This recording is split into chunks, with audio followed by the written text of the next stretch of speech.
got a really cool bit of kit to show you today. This is the Lixada titanium pot. It comes with a little grey stuff sack. It's a 750ml capacity pot, complete with a lid, with a strainer.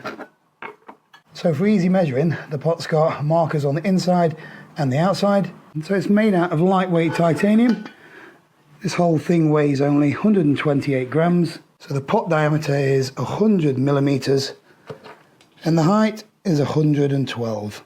The pot is great for lightweight camping trips, works perfectly fine on gas stoves, alcohol stoves. You can even put it in a campfire.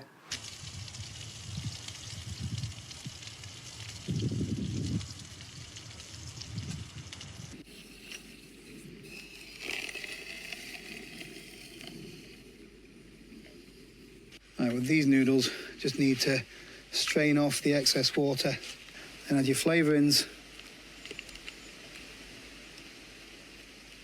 Give that a good mix.